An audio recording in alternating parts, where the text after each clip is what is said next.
Olá pessoal, aqui quem fala é o Sérgio Santos e estamos mais uma vez reunidos para conversarmos sobre o Evangelho, consciência e espiritualidade, buscando conectar os ensinamentos do Mestre Jesus com as pesquisas, estudos e livros que a ciência moderna nos trazem, nos fazem refletir e buscamos fazer essa conexão. Então, para nós darmos início, vamos fazer a nossa prece de abertura. Deus Pai, por amor e bondade, queremos agradecer pela chance de aprendermos juntos, de crescermos e recebermos a inspiração de mais alto, dos anjos e mentores que nos guiam. Que todos eles sejam abençoados e guiados para este trabalho de amor e luz que é tão necessário nessa regeneração do nosso planeta. Pedimos a Tua força para a abertura e luz, para esse entendimento que nos fará crescer, aprender e ajudar os que nos cercam. Que assim seja. Muito bem, para a nossa reflexão, o Evangelho do dia de hoje, nós vamos entender sobre um pouquinho do que o mal que nós vemos o outro também está refletido em nós. Ou seja, a nossa forma de vivenciar e ver as atitudes e o mundo reflete muito do nosso interior, tá bom? Então, para nós darmos início, vamos ler o Evangelho de Jesus Cristo, segundo Lucas, comentado por Emmanuel, e o tópico de hoje é o seguinte: Lucas, capítulo 11, versículo 10. Pois todo aquele que pede, recebe, e aquele que busca, encontra. Acharemos sempre. Ao experimentar o crente a necessidade de alguma coisa, recorda maquinalmente a promessa do Mestre quando assegurou resposta adequada a qualquer que pedir. Importa, contudo, saber o que procuramos e, naturalmente, receberemos sempre. Mas é imprescindível conhecer o objeto de nossa solicitação. Asseverou Jesus: quem busca, acha. Quem procura o mal, encontra-se com o mal igualmente. Existe perfeita correspondência entre nossa alma e a alma das coisas. Não expendemos uma hipótese, examinemos uma lei. Para os que procuram ladrões, escutando os falsos apelos do mundo interior que lhes é próprio, todos os homens são desonestos. Assim ocorre aos que possuem aspirações de crença, acercando-se desconfiados dos agrupamentos religiosos. Nunca surpreendem a fé, porque tudo analisam pela má fé a que se acolhe. Tanto experimentam e insistem, manejando os propósitos inferiores, que se nutrem, que nada encontram efetivamente, além das desilusões que esperavam. A fim de encontrarmos o bem, é preciso buscá-lo todos os dias. Inegavelmente, num campo de lutas chocantes como a esfera terrestre, a caçada ao mal é imediatamente coroada de êxito pela preponderância do mal entre as criaturas. A pesca do bem não é tão fácil. No entanto, o bem será encontrado como valor divino e eterno. É indispensável, pois, muita vigilância na decisão de buscarmos alguma coisa, porquanto o Mestre afirmou: quem busca, acha, e acharemos sempre o que procuramos. Que assim seja. Nós refletimos algum tempo sobre esse trecho e hoje nós vamos aqui refletir dando uma ênfase um pouco diferente. Nós queremos, nessa assertiva de Jesus, quem busca, acha, entender que tudo e todo o bem ou o mal que fazemos retorna. Mas nesse trecho existe uma ênfase também muito grande no comentário de Emmanuel sobre como o mal está naturalmente espalhado neste mundo e como tudo o que nós fazemos e vemos de mal é imediatamente recompensado e reflete aquilo que nós estamos vivenciando de mundo interior. Ele fala assim: todas as pessoas que vivem uma religião, observam uma religião, uma crença diferente da dela, e já busca o mal e o abuso naquela outra pessoa, naquela outra crença, na outra religião, já vai invariavelmente atrair e ver apenas o que há de mal no outro. Quem é que aqui é perfeito? Neste planeta aqui, ninguém. Se é assim, como é que nós podemos querer e exigir a perfeição e a ausência de qualquer erro no outro, se nós também não temos? E para que nós tenhamos a capacidade de fazer isso justo e de sermos capazes de pelo menos ver o bem e o mal nos que nos cercam, nos outros, em cada atitude, em cada pensamento, nós temos que ter e ativar os pensamentos bons em nós primeiro. É isso que Emmanuel nos comenta e nos ensina. Não adianta a gente querer ficar observando o bem no mundo, em tudo que acontece, em todas as atitudes e ações dos outros, se nós não primeiro tivermos a capacidade de ter pensamentos bons, de refletir no bem, meditar no bem, no amor, porque aquilo que nós refletimos, nós atraímos. É uma lei do universo. Se nós estamos, sabe aquela tríade, a sequência? Tudo que pensamos acaba refletindo em palavras, as palavras repetidas também vão refletir em nossas ações. Então, pensamentos, palavras e ações acabam, de forma repetida, se tornando conectadas em um caminho que a gente trilha. Para nós, então, conseguirmos ver o bem e o bom nos outros, no mundo, nas vivências, temos que pensar e ver o bem na nossa intimidade primeiro, tá bom? E dando continuidade a esse evangelho, nós temos uma linda passagem do livro Jesus no Lar, ditado por Nélio Lúcio, psicografado por Chico Xavier, que é o evangelho que Jesus reflete com os discípulos. Vamos hoje ao tópico 34, a serva escandalizada. Ante as exclamações de Dalila, a esposa de Azor, o tecelão, quanto às maldades de alguns publicanos de mau nome que a haviam desrespeitado em praça pública, justamente quando ela procurava praticar o bem, relatou Jesus com simplicidade. Piedosa mulher, desejando ser mensageira do reino divino na terra, bateu às portas do paraíso rogando trabalho. Foi atendida cuidadosamente por um anjo que lhe recomendou que visitasse uma taberna para salvar 2 homens bons, desprevenidos que se haviam deixado embriagar, dominados por insinuações insufladas por espíritos das trevas. No dia seguinte, porém, a enviada reapareceu chorosa, explicando ao ministro do Eterno que lhe não fora possível satisfazer-lhe a determinação porque o recanto indicado jazia repleto de jogadores a trocarem palavras obscenas e cruéis. O anjo, então, mandou-a a um esconderijo em floresta próxima, a fim de socorrer uma criança desamparada. No outro dia, porém, a emissária regressou, alegando que não lhe fora execuível o trabalho, porque a furna ocultava vários homens e mulheres seminus a lhe ferirem o pudor feminino. O administrador celeste, sem desanimar, designou-a para auxiliar uma senhora agonizante. Mas decorridas poucas horas, a colaboradora voltou ruborizada ao ponto de origem, informando que não pudera nem mesmo penetrar o quarto da enferma, porque na antecâmara o esposo da doente, palestrando com certa mulher de baixa procedência, projetava um assassínio para a noite próxima. O prestimoso ministro do Alto, embora com algum desapontamento, determinou-lhe o auxílio a 2 homens dementes situados em extenso vale de imundos.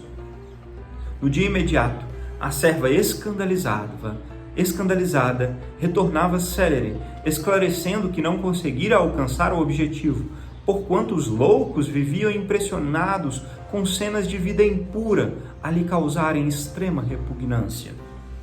O preposto do Altíssimo, depois de ouvi-la com a manifesta estranheza, pediu-lhe para amparar uma jovem que se achava em perigo, mas em breve regressava à cooperadora sensitiva, exclamando que a criatura mencionada podia ser vista numa festa desregrada, em repulsiva condição moral. E assim, a candidata ao trabalho celeste atravessou a semana inutilmente, cultivando a ineficiência sobre vários pretextos. Todavia, procurando de novo o anjo para solicitar-lhe serviço, dele ouviu a exortação de que se fizera merecedora. Minha irmã, continue por enquanto desenvolvendo seu esforço nas vulgaridades da terra. E por quê? Indagou perplexa. Não mereço eu aberar-me da vida mais alta?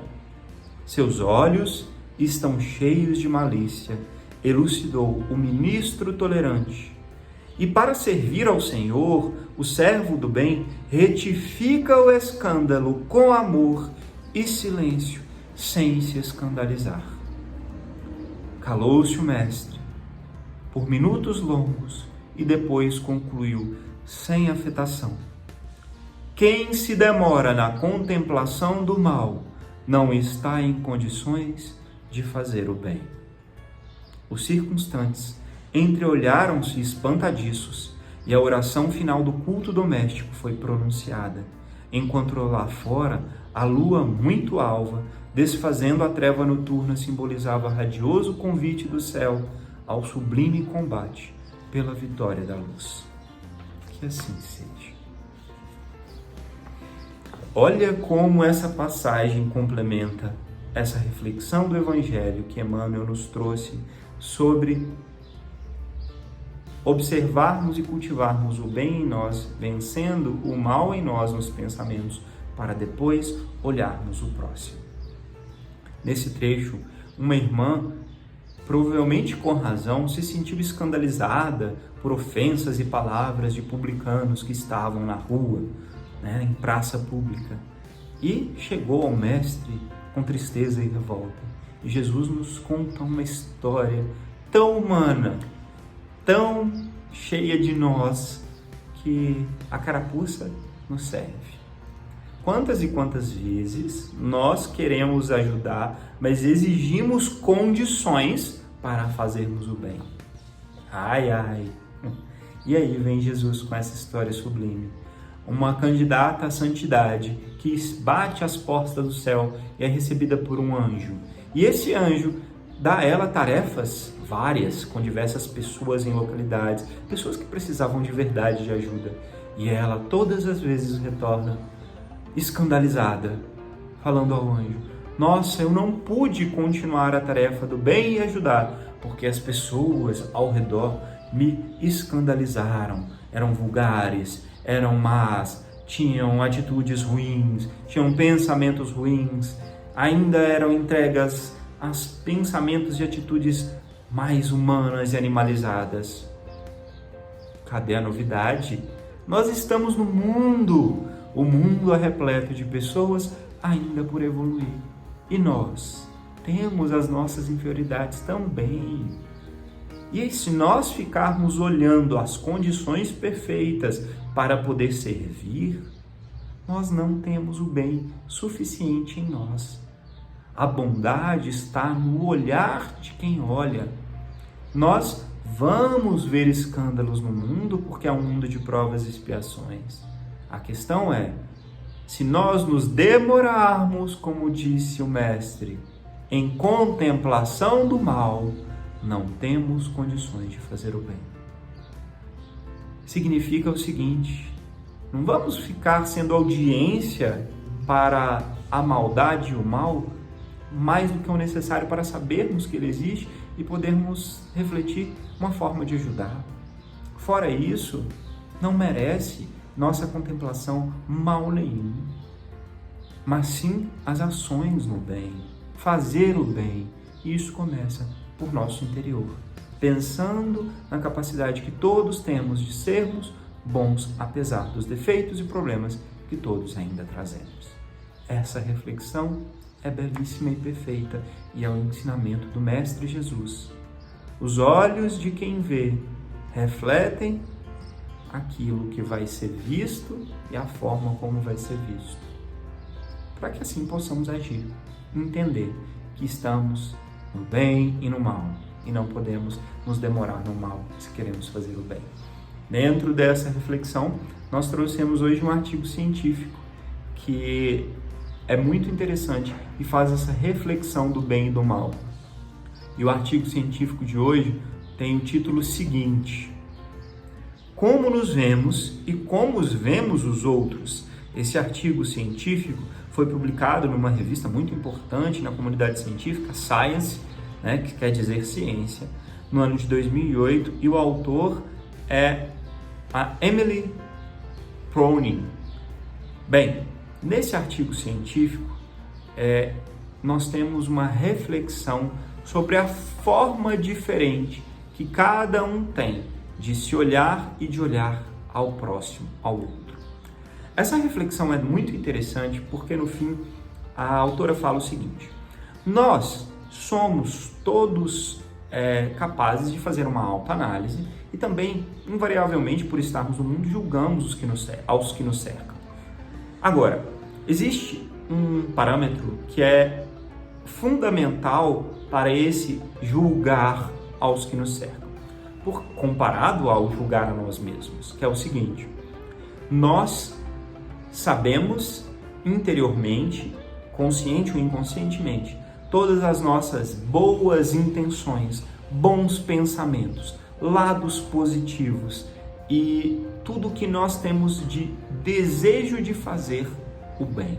As nossas emoções, pensamentos e sentimentos são conhecidos e reconhecidos por nós todas as vezes que nós nos auto-julgamos. Então, um exemplo: se eu vou para a rua tentar fazer um bem, mas deixo de fazer por um bom pensamento de ir além e ajudar um outro local, quem está de fora não sabe todos esses meus pensamentos e intenções.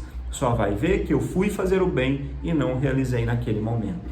Entendem que a autoanálise e o autoconhecimento são filtros que nos fazem julgar a nós mesmos por um prisma diferente do exterior.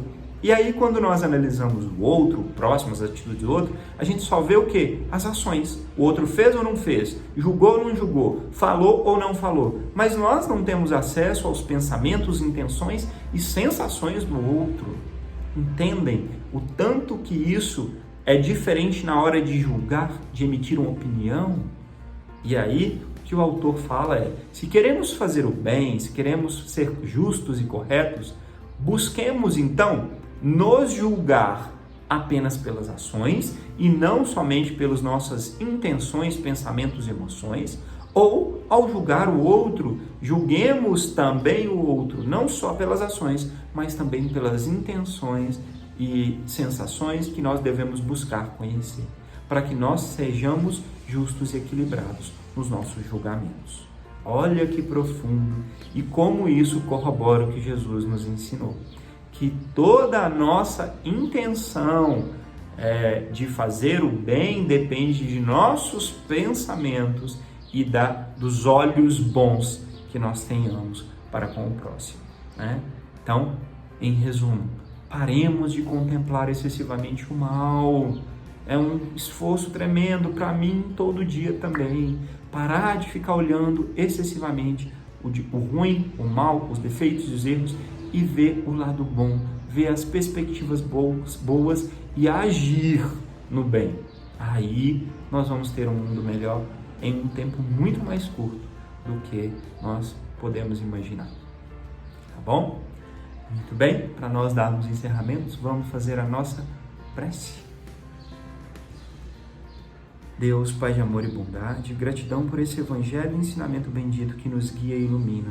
Que saibamos, Senhor, ser mais justos e bondosos, vendo o mundo e os outros com os olhos do amor e da justiça, com os olhos da Tua luz, Senhor.